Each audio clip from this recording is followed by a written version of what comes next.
so I'm sure folks will continue coming in here, but I will start here with some just introductory language. Welcome to Coffee and Conversations. It's December 9th. It's hard to believe that this is the last Coffee and Conversations of 2020. We've been doing these virtually all year long, and it's been working out well for us. We miss seeing everyone at the law school in Concord, but we're glad that you're joining us here today from wherever you are.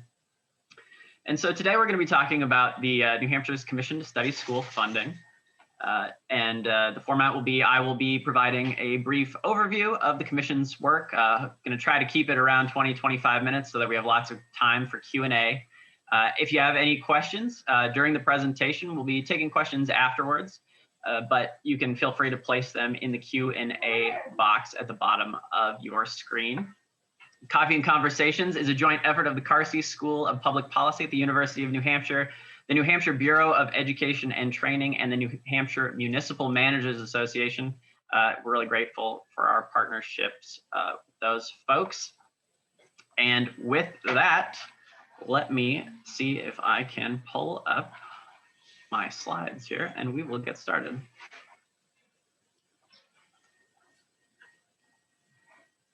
Okay. We don't want that. We want that. How's that looking? Is that the slides? Great. Thank you. Yep. All right. So welcome. Lessons from the Commission to Study School Funding. So first, I just want to give folks a little bit of background about the Commission, what it is, how it started. So the Commission was created by the New Hampshire General Court. It was enshrined in law in RSA 193-E:2-E. And the Commission had several aspects of its charge, but its main task was to review the education funding formula and make recommendations to ensure a uniform and equitable design for financing the cost of an adequate education for all public school students. And the Commission really attacked that work with gusto. There is a lot of information to digest. School funding is quite complicated. The Commission ended up with a report that was 180 pages long. We have over 200 hours of video on the Commission's website. There were over 20 hours of public comment that took place. There was a representative survey of Granite Staters. There was another survey that the Commission did of almost 1,800 school and district employees, and numerous focus groups were held with school and municipal leaders and community stakeholders. There also was a report prepared by the Commission's partners at AIR, the American Institutes for Research. That was 75 pages long itself. There were also 12 briefs that AIR provided and a simulator tool to study school funding. So if you're looking at some of these things as I'm going through and you say, oh, I'd like to dive a little deeper, I have some specific questions about that, we can totally get to that in the Q&A portion of the event, but just know that this is a 50,000-foot look. 17 members of the Commission, 16 regular members and 1 alternate. They were appointed by the Speaker of the House, the President of the Senate, the Governor, and our Commission Chair. The Commission contracted with the Carsey School, myself, Dr. Bruce Mallory, and Dr. Carrie Portree to provide logistical, analytic, engagement, and communication support to the Commission. And the Commission also contracted, as I noted, with the American Institutes for Research to do a deeper dive of New Hampshire's data. And the Commission also used a design thinking approach, which we won't get into too much today, but I thought was a really interesting way to tackle this issue. And if you'd like to learn more, there's more information on the Commission's website. So as a little further background, the Commission was informed by prior New Hampshire court decisions. For example, the Claremont cases in the 1990s, the Londonderry case in the mid-2000s was very instructive, as was ongoing Conval litigation, which just had its arguments about a month and a half ago before the New Hampshire Supreme Court. And engagement was a key Commission priority. So it wasn't just research, it wasn't just looking at the data, but it was also talking to folks across the Granite State, educators, municipal and school leaders, taxpayers, really all Granite Staters. The Commission was split into 3 work groups: adequacy and distribution, fiscal policy and engagement. And you can see if you read the commission's report that the report is structured in a way that sort of reflects the way that the work was done. And the commission met over 85 times for over 170 hours of public meetings, not including other engagement efforts, as I noted, and public comment sessions. So over the last 11 months or so, the commission has been doing quite a bit of work. Okay, there we go. So some key questions that the commission was considering over the last 11 months. What constitutes an adequate education in 2020? And how do we meet New Hampshire's constitutional requirement of an adequate education as laid out by the New Hampshire Supreme Court? What are the scope of the current inequities relative to the opportunity for all students to achieve comparable educational outcomes? And then once you know what an adequate education constitutes, what does an adequate education cost? And then how do those costs of adequacy vary by type of student need? And how should those factors be represented in New Hampshire's funding formula, differentiated aid? Other key questions the commission was looking at was, how does community property wealth, typically measured in terms of equalized property valuation, often measured per pupil as well, how does that affect educational opportunity? What are the sources of revenue to pay for adequacy and address inequities? And how can a funding formula take into account differences in capacity to raise revenue? And it's both community capacity to raise revenue and then individuals' ability to pay taxes. And then how should that revenue that you've identified for school funding be collected and distributed? So these are all the questions that the commission was grappling with as it moved into its work. Some of the top line findings from the commission that we'll break down a little bit further and have the opportunity to talk about over the next hour or so are that the opportunity for an adequate education is based on an education that conforms to the state's minimum standards and other state requirements for public education, that provides every student with the opportunity to perform at or above the state average student outcome level, and appropriately responds to differentiated student needs and community characteristics. That's what the opportunity for an adequate education is based on. And New Hampshire currently, on average, provides a relatively high level of funding per pupil compared to most other states. And the commission didn't find a rationale for infusing significant new additional resources into the overall total being spent. State and local, New Hampshire spends about $2.9 billion on education. It's about 3.2 if you factor in federal spending. So there's a significant amount of resources being spent. And students in New Hampshire on average currently are performing at relatively high levels with respect to the outcome measures available to measure. However, despite this, disparities exist, and those disparities are correlated with the capacity of local communities to raise property tax dollars sufficient to meet the needs of their students. So on average, New Hampshire spending quite a bit of money on education. On average, students are doing quite well, but within those averages, that's hiding the fact that for many students and for many communities, they are struggling to fully fund education to achieve adequacy.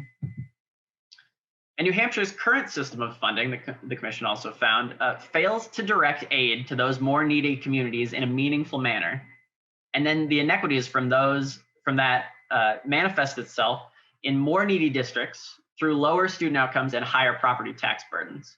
So in needier districts, students are doing less well in the ways that we can measure, and residents of those communities are paying higher property taxes.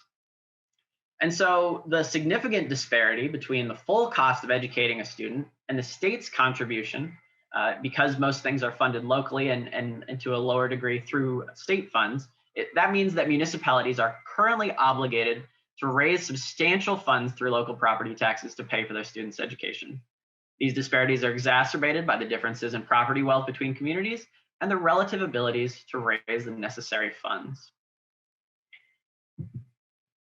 A lot of these findings were informed by the work of the American Institutes for Research, which AIR, as they're colloquially known.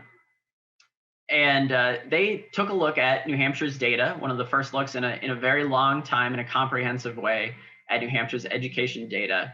And they found that in New Hampshire districts with higher property rates and lower equalized value per pupil, they spend less on average than districts with lower poverty rates and higher property wealth. And districts with the highest poverty rates typically also have outcomes that are below the state average. AIR was able to take the data in New Hampshire and create an education cost model that was able to predict district cost based on district and student characteristics, and that served as the basis of the Commission's recommendations for a new funding formula moving forward. AIR also found that some districts are severely underfunded relative to the resources that students in those districts need to achieve at levels comparable to their peers in other districts.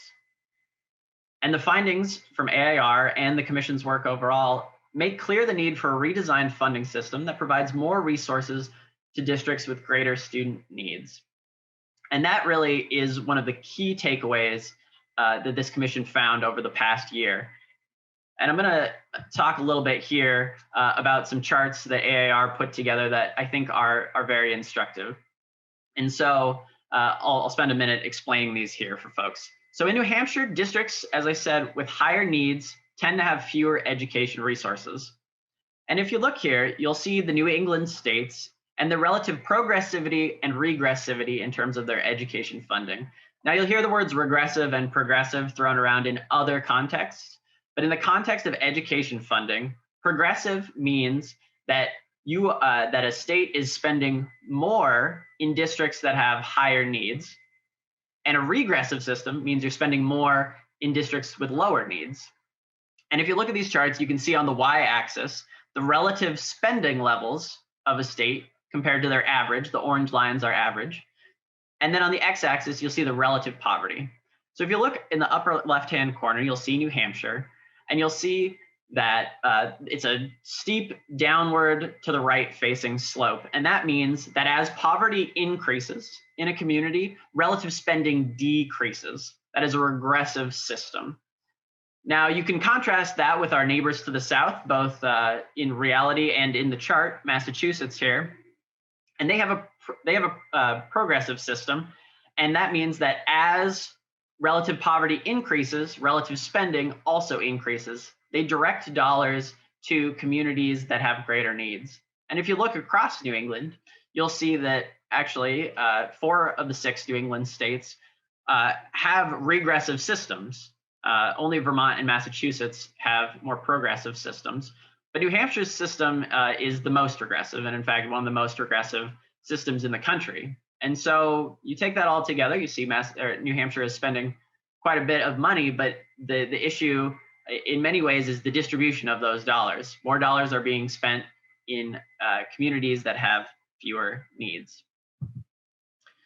And this led the Commission to work with AIR to shift the definition of adequacy in a way that is quite significant as well. And adequacy, the Commission moved towards an outcome-based definition of adequacy. What does that mean? The current formula is really input-based. You're thinking, what does it cost to run a school? You add up the list of costs, you say, okay, we have X teachers, they each cost Y amount. We need to run all these buses, we need to keep the lights on. You add up those costs and you determine a base amount per pupil, and you provide funding in that manner. And then you assign extra weights for students who have special needs, who are low income, for English learners. It's the differentiated aid that currently exists. However, the current differentiated aid is relatively flat. The weights are fairly small. And so you're looking at a fairly flat amount per pupil. The Commission endorses an approach that's outcome-based and a little more student-centered. What does it cost to educate a student?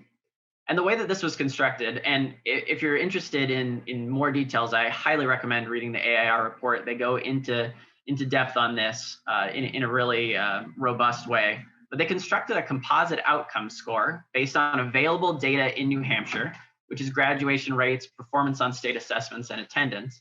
And then they determined a desired level of performance for all students. And the Commission determined that because average statewide performance across New Hampshire is high, that's what we should be aiming for all districts and for all students, the opportunity to achieve an average statewide level of performance. Then AIR was able to statistically determine what extra costs are required by students with different needs to develop weights. And then they were able to predict the cost required for each district to achieve adequacy, where adequacy is defined as all students in that district having the opportunity to achieve a statewide average level of outcomes. And I'll also note with the outcomes, there are other outcomes that we discussed throughout the commission's work that we would like to use, but we had to use the data that was available. And later we'll talk a little more about recommendations, how data can be made more robust and useful in the state. So the commission came up with these recommendations and defined the cost of an adequate education, as I said, as the predicted cost for each school district to provide every student with the opportunity to achieve average statewide outcomes. And those predicted cost is arrived at taking a base, which in this case is different than the current formula, right? Because we're not adding up all the different costs. It's a mathematical construct based on how to allocate costs. And then using differentiated aid to direct aid and dollars towards those with differentiated needs that require more resources. So for example, students who are free and reduced price lunch eligible, special education students, English language learners, based on district enrollment size, it's more expensive, AIR found, to run a smaller district than a larger district. And then enrollment in the middle and high school grades was also found to be significant in terms of district costs. And in its full report, the commission makes a number of additional recommendations regarding the costing of an adequate education.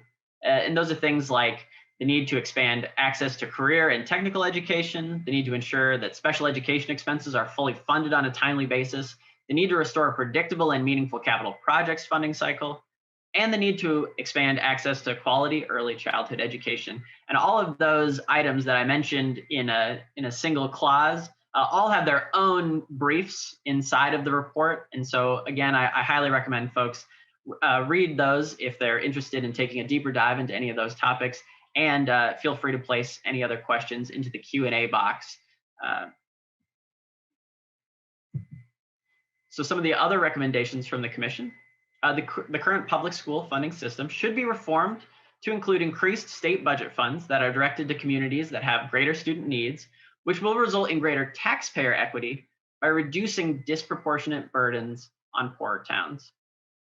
The state should also enhance taxpayer equity through property tax relief programs targeted to homeowners and renters, and introduce a property tax deferral program. So you have to look at both student equity and taxpayer equity. The two are extremely linked. The commission also recommends that to the extent that the state budget relies on a state property tax, also called the SPT, to fund some or all of its state budget obligations under a reformed distribution formula, the state should eliminate the excess swept grant. The state property tax used to be known as the statewide education property tax and is also often still called swept. But the commission recommends that it should eliminate the excess swept grant, and such excess funds should be applied through the reformed distribution formula to improve student and taxpayer equity. There should be no blanket rebates, abatements, refunds, or grants of SPT back to municipalities. And that, I'm sure, will engender a lot of discussion. That was something that the commission heard about and talked about a lot, because that touches on the topic of the so-called donor towns. And that's something that's been an issue in the state for quite some time, that the commission grappled with, the legislature has grappled with, and it's really a thorny issue. The commission also recommends the implementation should begin as soon as possible, ideally in the next biennium, with an emphasis on improved student equity. That needs to be the focus of any funding system that's put together, and the commission believes that the framework that it has developed is flexible enough to allow for a variety of approaches. But regardless of how exactly the funding formula is structured moving ahead, the emphasis needs to be on improving student equity. And finally, the commission recommends that performance data should be collected by the Department of Education and the Department of Revenue Administration to assess student equity, taxpayer equity, and the performance of property tax relief and deferral programs. As I noted with the outcome scores, the state collects some data, and that data is useful and robust, but there are even more things that the state could do, and even more ways that the state could effectively use its funds for education if there were more data available. And as I said, this was just a 50,000-foot overview of the Commission's work. We'll get into the conversation portion of the event here momentarily, which I think will be instructive. We'll be able to talk about any of folks' specific questions. But I just want to let people know that all the presentations, reports, and related resource materials, including 200 hours of video, examples from other states, all of AAR's resources, those are all available at carsey.unh.edu/school-funding. If you search Carsey School, school funding, or Commission to Study School Funding, New Hampshire, that website should also come up. You can also provide any further comments to the Commission at schoolfunding.commission@unh.edu, though the Commission has released its final report. We are still collecting comment. We are still trying to get as many folks as possible to participate in the process, because education funding is something that involves all of us here in New Hampshire. And so with that, I am extremely, extremely pleased to introduce our panelists for today. We have our chairperson, David Luno. We have Commission member Representative Mel Myler, Commission member Dr. Corrine Cascadden, and our project manager from the Carsey School, Dr. Bruce Mallory. Really excited to have all of you here with us today. I am sure I already see questions coming up in the Q&A box. I'm sure we're going to have a lot to talk about this morning. School funding is a huge issue. Been working on it for nearly the past year. Complicated, interesting. It's been a pleasure working with you all on this. Welcome, and thank you for being here this morning. And I think I just really wanted to start and kind of go through just maybe 2 or 3 minutes from each of you. What are some of your key takeaways? What are your biggest, if you were trying to summarize this just in a couple minutes, what are your key thoughts working on this issue for the year, and where are we going? Let's start with you, Dave, as chairperson here. You wanted to give some initial thoughts for folks. Sure, Jordan. Thanks very much, and thanks, Jordan and Bruce, for inviting us here today, and for the looks like we've got 90 or so attendees, and so thanks very much for taking your time this Wednesday morning. Jordan, a remarkable job synthesizing 200 hours of meetings into 20 minutes. So, and I think I think what you latched onto as far as key findings, key takeaways are really what I learned over the course of this last year too, and that it's more than just. And we were talking about this before we started the coffee chat. It's more than just the tax bills you get every year, and living here in Hopkinton, we've got high local education property taxes, and not unlike what we see in so many towns across the state. But we also have high student achievement here in Hopkinton too, and that's something that I think people here are very, very proud of their schools and student performance. But what was really most shocking to me is that that's not true everywhere, and you don't have to go very far up the road, 20 minutes up the road, to find some performance that's really so far off the mark that, and I think the report actually uses the phrase, it raises into question whether any of the students had an opportunity for an adequate education. And what does that mean for our businesses? What does it mean for our economy? What does it mean for workforce development? What does it mean for our community college system in terms of being able to accept students and bring students into engineering technology programs or allied health programs? What does it mean for our university system to enroll students into programs that turn into career paths? And while our overall state average achievement is very respectable on a national level, I mean, it's right there with Massachusetts, right in top 5. It's just not true everywhere. And so I think it's that combination of student inequity, and taxpayer inequity that really are at the heart of the problem.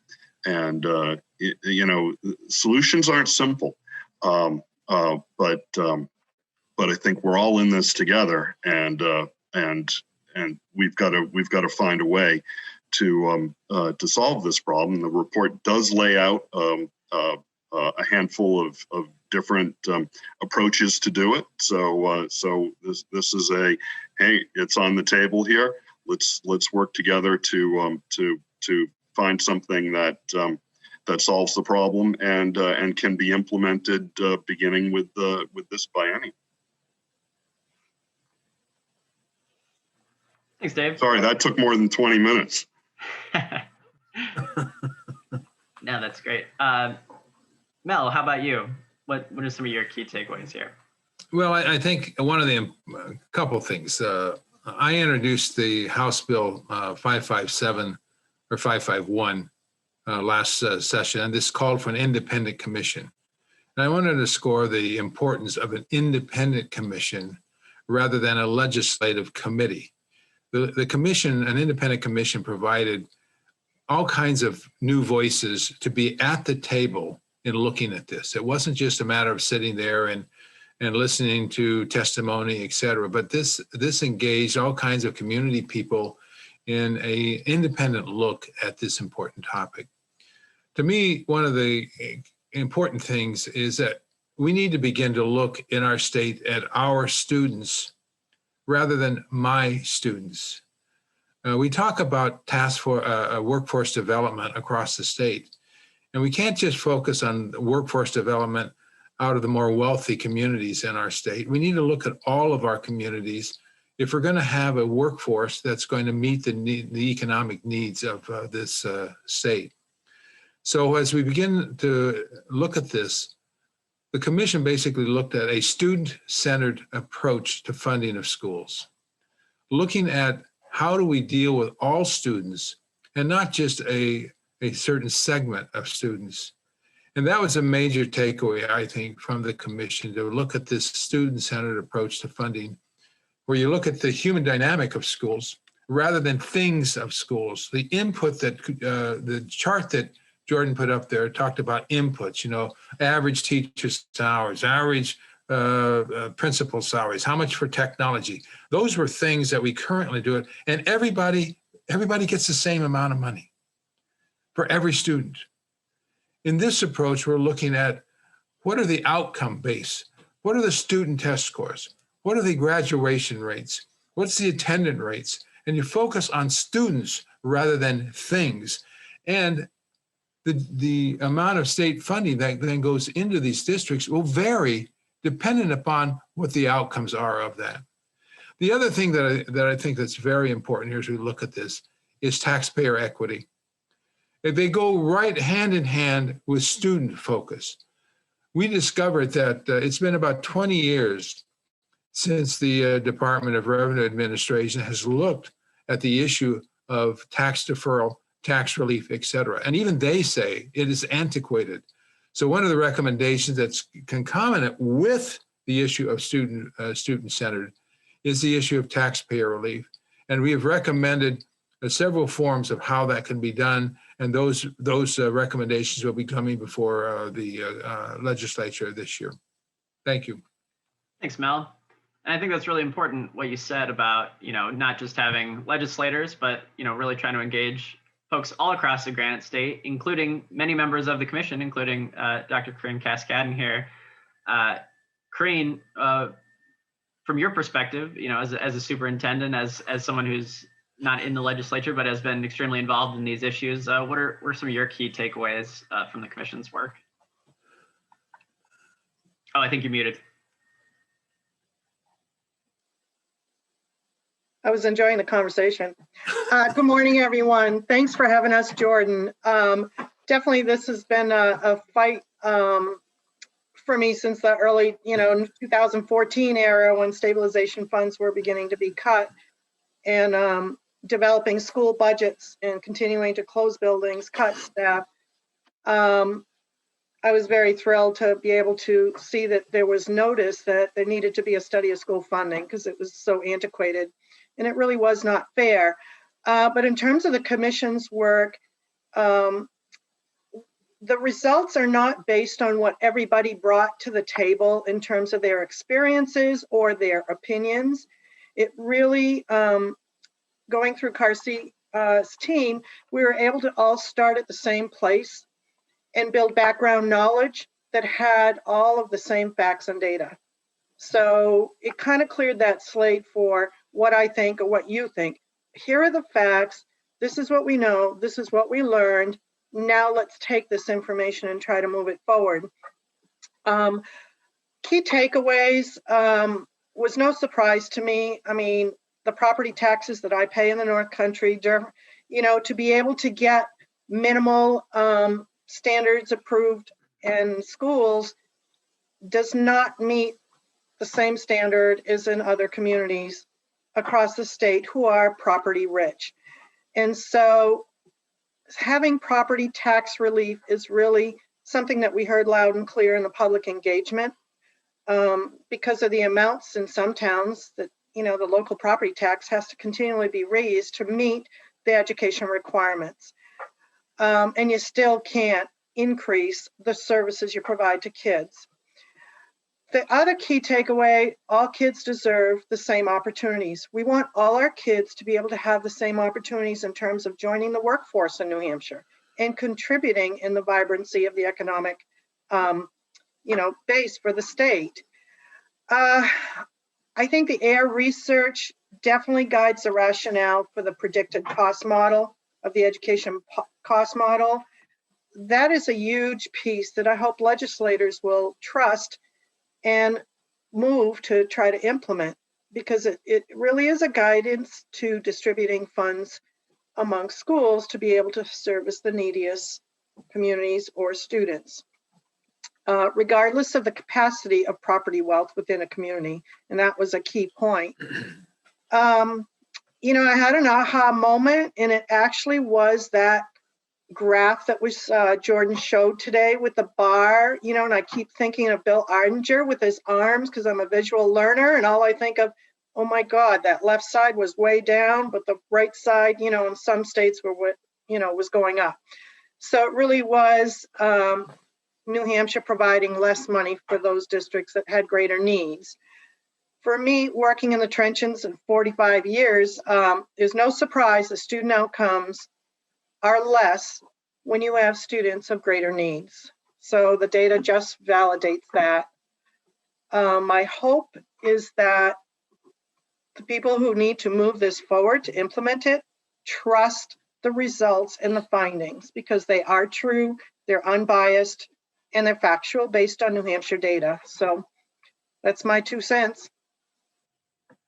Jordan, if I may, on the point that Corinne just made, AIRs look at our data. Each school district provides for the Department of Education on Form 25 their expenses, et cetera. And it was based upon that local information that AIR did their assessment. This is the first time in 35 years that we've had somebody, a firm that specializes in school funding, to come in and really look at our information. All of the other reports that have been done in 2000, 2008, 2018, it was basically legislative committees that did not have the expertise of an outside firm looking at the information. So that's the value, I think, of AIR's program here. Thanks, Mel. That's great. Yeah, and I mean, I was extremely impressed by the partners at AIR. There was really wonderful folks who did a great job. And speaking of folks who did a great job helping the commission keep its work in the road, Bruce, as project manager from the Carsey side, what are some of your key takeaways from this work? Thanks, Jordan, and good morning, everybody. It's great to be with the 101 friends having coffee early on a Wednesday morning. And many of the folks that are with us today have been following us closely over the past 10 months. And it's great to have you with us again at this point. in the commission's work. And of course, as you know, it's not over yet. In fact, in a lot of ways, it's just beginning. So I'm going to make a couple of comments that are sort of the long view comments based on my own experience in New Hampshire. As others know, in the mid 1970s, 75, 76, I was a staffer for the House Education Committee in Concord. And one of my tasks was to look at how the inequities in school funding showed up in terms of property tax values. And the focus there was really on the inequities of the funding system, less so on what the consequences were for students. So this has been a long time challenge for our state. And I think what I want people to think about is that the data that Jordan shared briefly and that you'll see in our report describe what is in New Hampshire. What's the current impact on students and taxpayers of the way that we fund our schools? In a lot of ways, it'll be very familiar to folks. Everybody will read that and say, oh, right, of course, that's what it is. And in fact, people will say, and that's how it is. That's how it's always been. That's the norm. That's how we do things in New Hampshire. That's how we fund our schools. We rely on local property taxes. That supports local control over how we run our schools, the kind of curriculum we have, what kind of experience our students have. And yeah, it's true that poorer students who live in poorer districts don't do as well as middle class and wealthier students in wealthier districts, but that's the way it is, isn't it? That's the way it's always been. So I want to call out the notion that I think in a lot of ways our state has accepted that what is currently the case as kind of the taken for granted law of nature. And so the commission's recommendations call for a really significant sort of mindset shift or paradigm shift in how we think about the responsibility for funding our schools. And we all credit Mel Myler with sort of naming this key concept that school funding is about all of our kids, not just the kids in my community or that are in my household. But as a resident of New Hampshire, I'm concerned about the skills and competencies of students who graduate from any high school in New Hampshire, because that young person may come work in my community, in my business, in my nonprofit organization, may run for office in my community, or even if they go outside of the state, and their contribution to the larger world is a function of the education they've received here, whether they lived in my town or some other town in the state. So I really do want to point out the obvious, and that is that the way that we fund our schools, it's not a fixed law of physics. It can be changed. I'm going to very briefly comment on a couple of the questions that have popped up. That were questions that the commission grappled with. One was it's sort of when you see that weights, a differentiated weight added for small district size, one of the first questions that people ask is, doesn't that create an incentive for districts to be small or to remain small? And did the commission think about recommending ways to encourage consolidation or larger district size? And the answer is no, because governance structure and district size were not part of the charge of the commission. It is probably true that, in fact, statistically, we know from the analysis that on a per pupil basis, it costs less to educate a student in a larger district than a smaller district. But that's not a place we went to. The legislature may look at that part of the report and think about separately policies related to school governance, school structure, SAU size, and so on. But that was not something we waded into because consolidation has its own, as everybody would know, political landmines and sensitivities, and it wasn't something that, again, that we were charged to do. Another question about, did we look at rural versus urban costs and student experience differences? We did look at, we asked AIR to analyze what we would call student concentration, whether the concentration of students in a geographic area made any difference in terms of cost. And AIR's analysis indicated that that's not a significant factor in determining student outcomes. Remembering that's our that's our gold standard. That's our holy grail, is always helping all students have the opportunity to achieve to that statewide average. And it turns out that when you do the analysis, that density question, that density factor doesn't become relevant. And finally, I'm going to turn this back to Dave and Mel. There were several questions, of course, about political feasibility.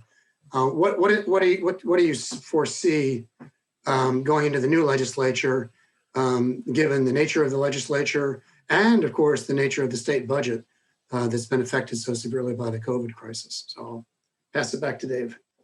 Sure. Great. Thanks, Bruce. Yeah, that's a great question, and you know, I think, you know, people certainly are aware that state revenues are down for this coming year. They're not down as much as I think had initially been predicted, but they're still down substantially, and it's going to be a really difficult, a very tight budget year.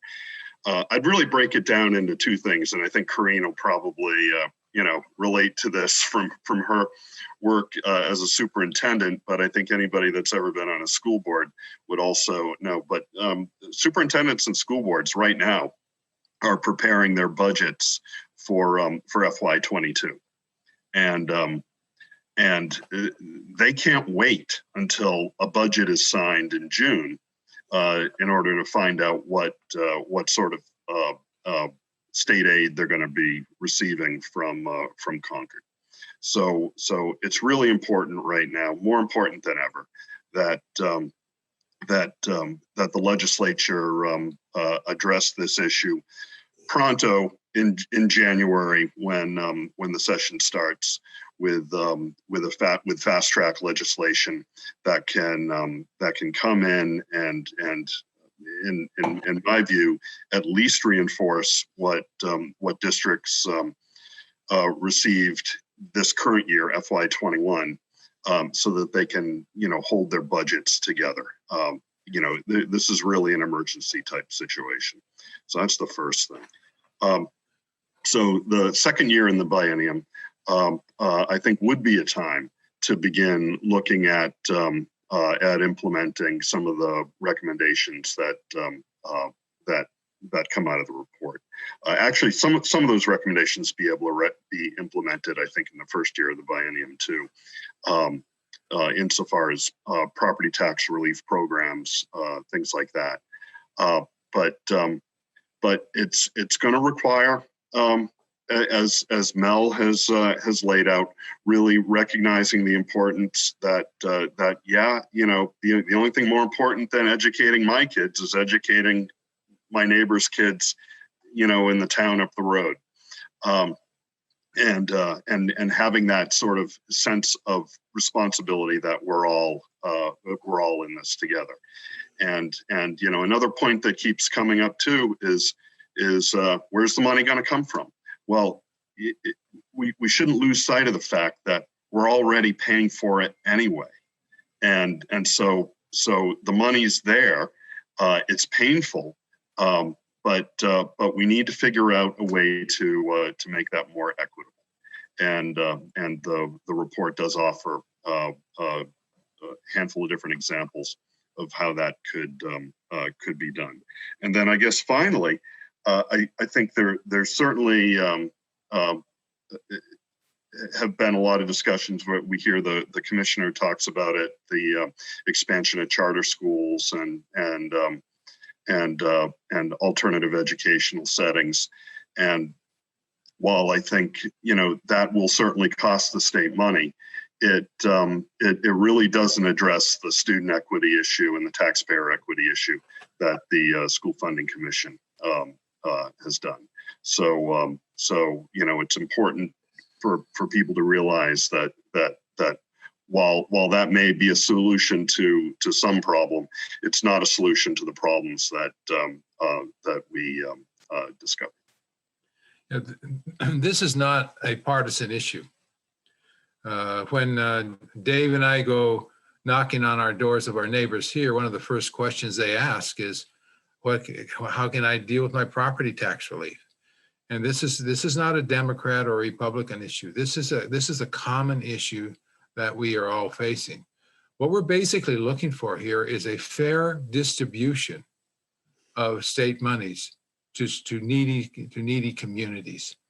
And we go back to that whole issue again of looking how can we make sure that all students have an opportunity to have an equitable education.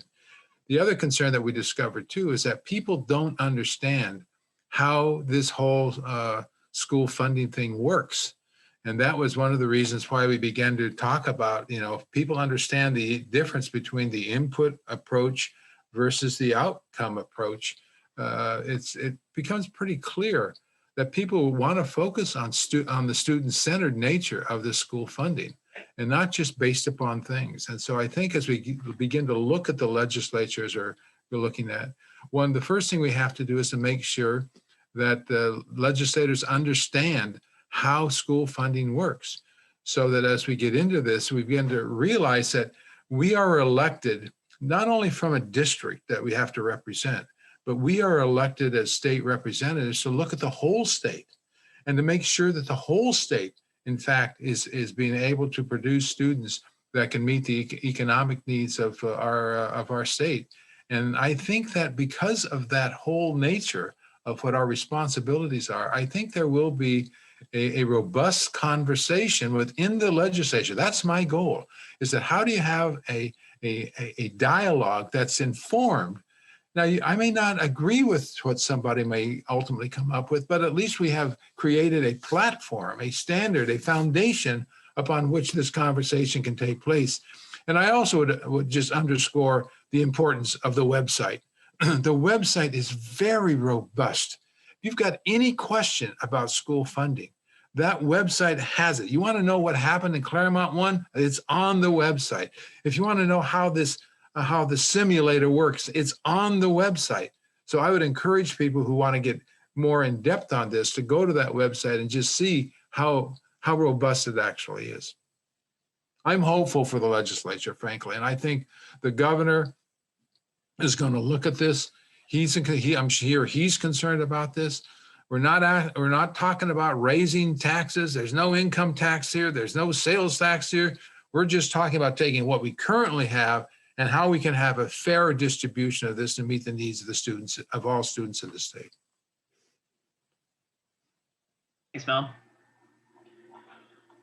All right, so I see we've got quite a number of questions here. I am going to try to get through as many as we can here in the next 25 minutes. I'm sure we'll do our best here.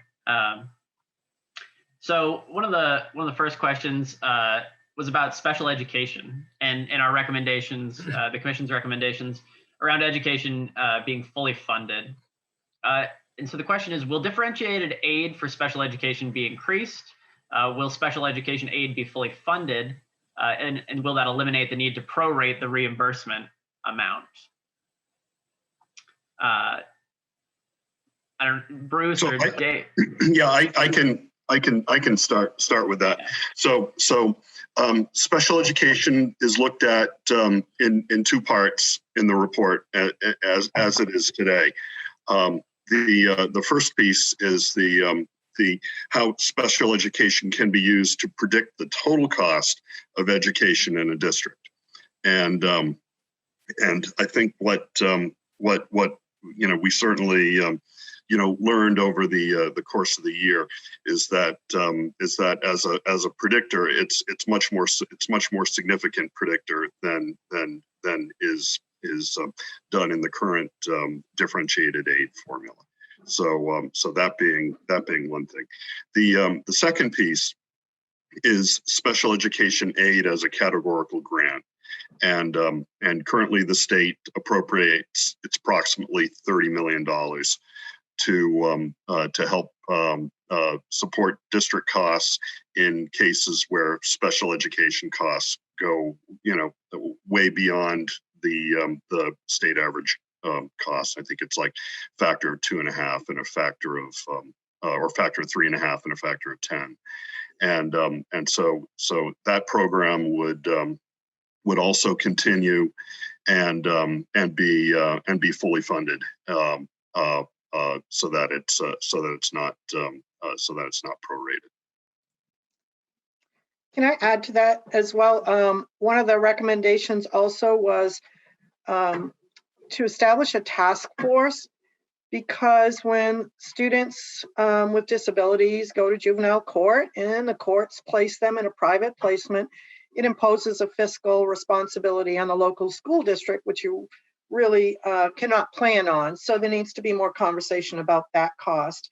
There's also additional cost to public charter schools if they have students with disabilities, and the public school is accountable to be able to send services to those students. There is no rate setting or benchmark for charter schools to bill the public schools. So again, there's another unknown for fiscal impact there on the local school budget. So those things need to be looked at. And yes, as a categorical aid, it is recommended by the committee that at least the state pay its full 80% of its share. So just wanted to add that, Dave. Thanks. Great. So the next question we have here, to what extent did the commission consider demographic change and the number of school-aged children in the state? How did that impact the commission's work and report? Who wants to take that? Dave, you can help me out here, but I think that's really a question about district size, and if districts either shrink or grow, their education grant, the state grant that they receive, that we're suggesting be funded in a particular way and distributed in a particular way, still is based on ADMA. Mm-hmm. So the average daily attendance of a school district ultimately determines what that state grant is going to be and what the local school budget is going to be. Right. No, so there's a built-in float on that, as it were. Right. And so we're still, the models that we're looking at, like Bruce said, are still dependent on enrollment. We are recommending a annual cost adjustment based on factors such as regional factors, consumer price index, but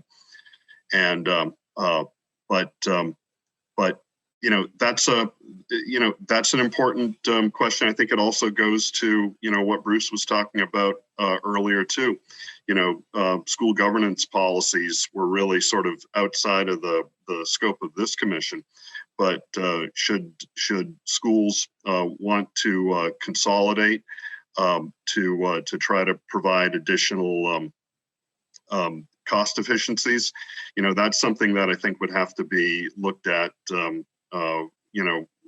specifically, because I'm sure there's certain research that would show how that would relate to student outcomes and performance as well. So those are all important questions.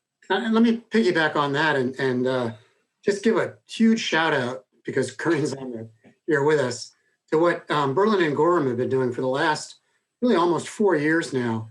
Two districts that, they sit right next to each other. They have very different property value characteristics, demographic characteristics, overall economic characteristics. There's been talk over many years about why do we have two different districts in this relatively focused geographic area north of the Notches. Shouldn't we just bring these two districts together? For lots of reasons that everybody would understand. That's not a palatable option for residents in that area. So instead, the two districts have just committed to collaborating in really authentic ways. So students now, high school students now, are taking the bus back and forth between the two high schools to participate in curricula and career and technical ed opportunities in the two different high schools. It's a fairly seamless process, and the community college, which also sits there in Berlin, is the third partner in this really fabulous collaboration. So that's going to improve the educational experience for those students and their educational outcomes. No, it's not necessarily going to save overhead dollars on the front end, but it is going to achieve the goal of providing more educational opportunities for those students. And I think that, again, comes back to the need to respect the deep and strong value that we place on local control. So another question, Jordan, just anticipating other questions. So a few people asked about teacher salaries, because teacher salaries vary considerably district by district, and those salary levels are generally aligned with local wealth. Property poor districts, or poor districts in general, pay their teachers less than wealthier districts. That's another one of these givens. That's a local decision. That's a local matter in terms of the negotiations between the local teachers union and the school boards. If those school boards had additional resources as a function of being a district that benefited from more targeted differentiated aid to address the needs of low-income students, special education students, English language learners, then the local school board would be in a position to provide more adequate salaries for teachers, thereby reducing teacher turnover, getting more qualified teachers, and in the end, improving student outcomes and student experience as well. So no, we didn't look at teacher salaries, but we believe that by creating more equitable distribution formula for districts, that challenge can be addressed through the negotiation process, as it should be at the local level. We're not a state like Maryland or others that set statewide teacher salary minimums, and then local districts can add on to that.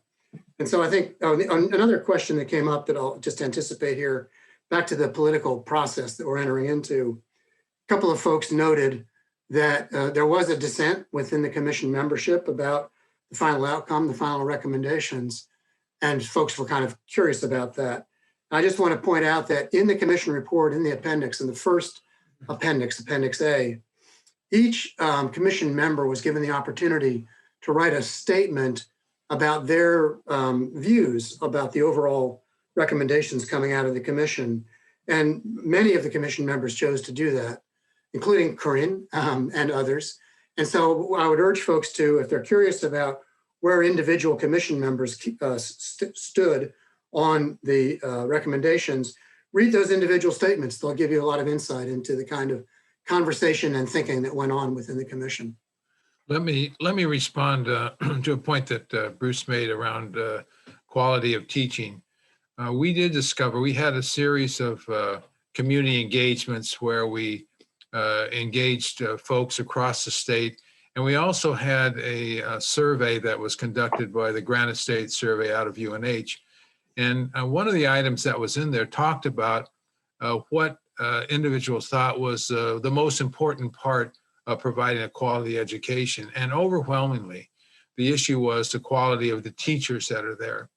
And what we found is that in those districts that have a disparity in their property tax, is that there was a high teacher turnover and administrative turnover. And the dilemma that has for a school district is that it eliminates the continuity of providing curriculum, leadership, et cetera. And so the issue of being able to have a sustainable faculty, sustainable school management is very important to providing a quality program for kids on a continuum basis.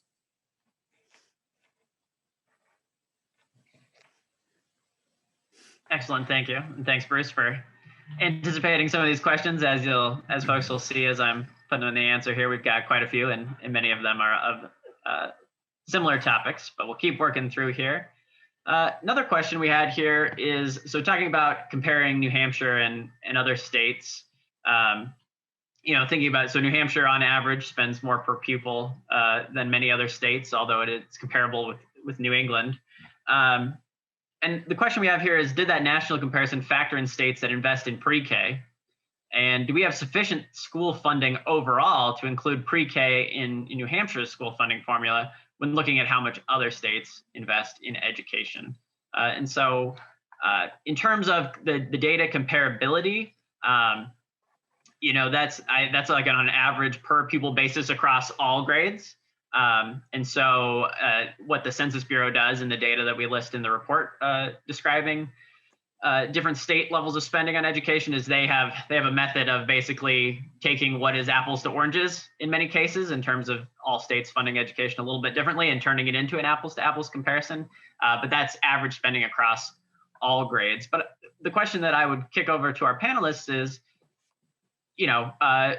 what do we do in terms of the commission's work looking at pre-K? There was some review of that, and do you think that in a new funding formula, pre-K could be included within that formula?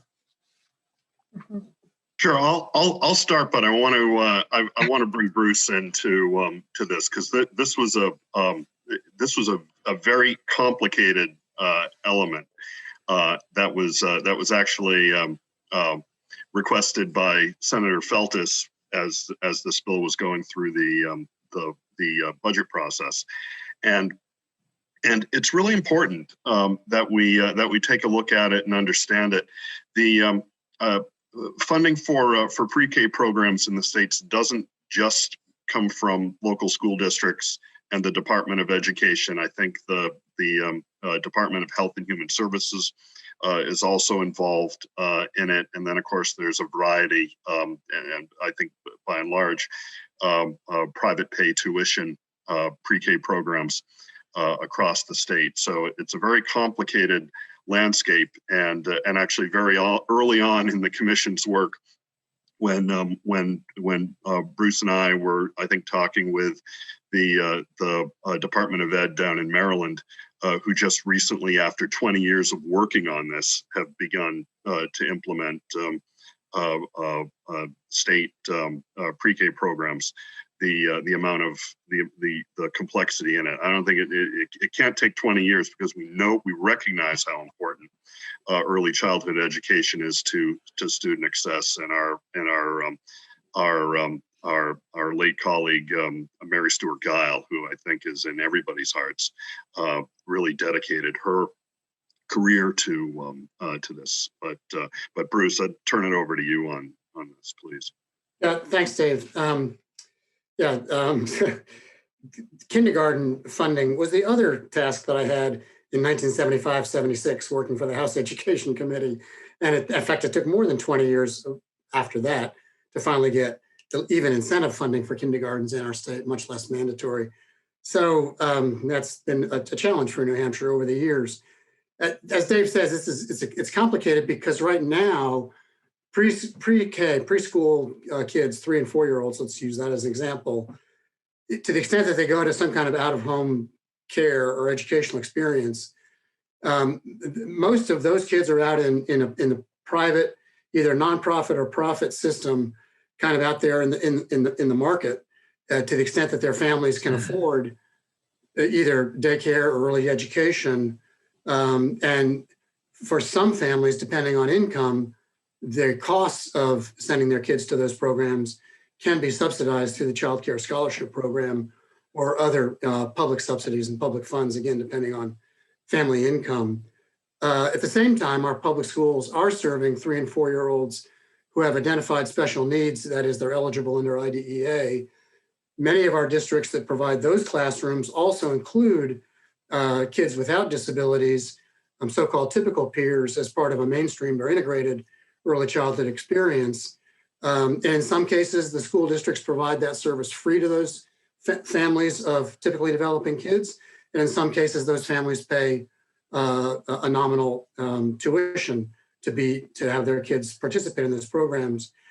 And this is both a DHHS and a DOE issue. And there have been efforts over the years to coordinate the efforts of DHHS and DOE around preschool age children, to provide that kind of quality early childhood experience that the Commission believes is critical to an adequate and optimal education over the long haul. But I think there's a lot of threads to untangle there. There's a lot of data that is not yet available, actually, about who actually pays those costs, what the sources of that funding is. Our colleagues at Spark New Hampshire, what was Spark New Hampshire, now the Governor's Early Childhood Council, at DOE and at DHHS, and at the Endowment for Health, have all been really helpful to us in taking this one apart. But it deserves more work, and if the overall funding formula can move in the direction that the Commission is recommending, then I think there'll be an opportunity to look more closely at how it is we increase opportunities for quality early childhood education. Can I just add, the state did recognize, the commission members did recognize that the state needs to improve access for 3 to 5 year olds, whether it's school-based or community-based programs. We thought that they should increase eligibility for the Child Care Scholarship Program. A big need that we're seeing in early childhood programs is that there needs to be an investment in the workforce development in that area. And that's a recommendation, and definitely to work very closely with DHHS and the DOE on trying to potentially provide incentives for preschool programs, much like when full day kindergarten, when the state was moving in the direction of full day kindergarten, there were financial incentives for districts to move from half day to full day. And now we need to take a look at, could we do that with early childhood programs? Great. So we have a couple questions next here that touch a little bit more on the fiscal policy side of things. And so the first question is a little bit, so looking at the commission's recommendations, how can they be implemented within the current budget structure? So for example, Janine here mentions property tax relief. Will that be local? So that's kind of one side of the question. And we have another question here. What should wealthier districts expect in planning their budgets for 22, 23 and beyond? They say, I think accurately here, as I understand the commission's recommendations, more of a community's property taxes will go to the state fund for redistribution, under some of the frameworks that the commission has proposed, which means that for some districts revenue will either decrease or their property taxes will potentially increase if they want to continue spending at a level above, what their predicted costs would be.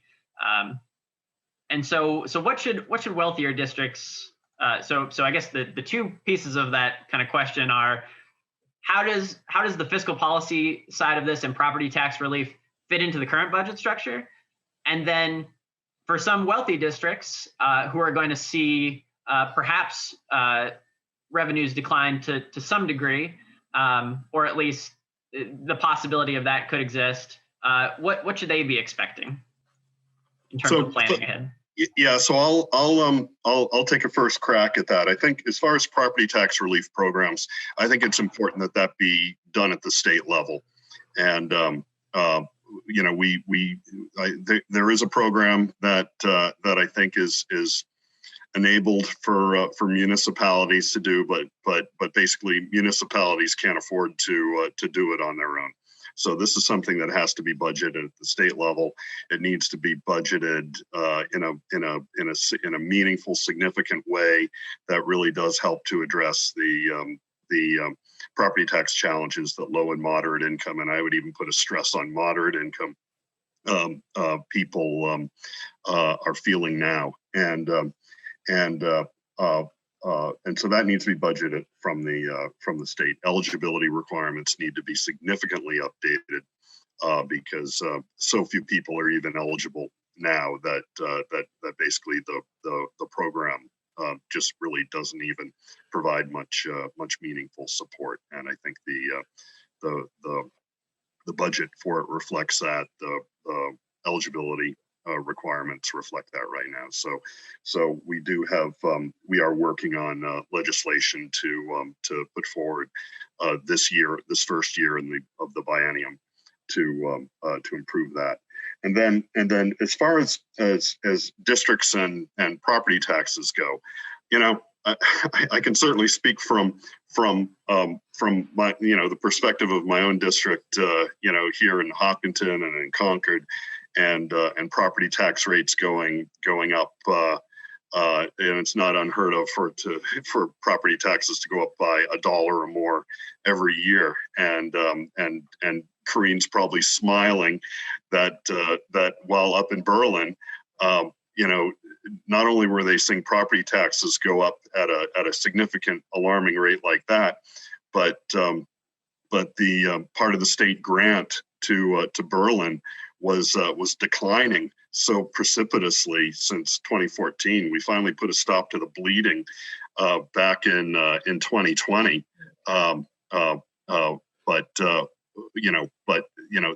That's something that a lot of districts have been been seeing all across the state.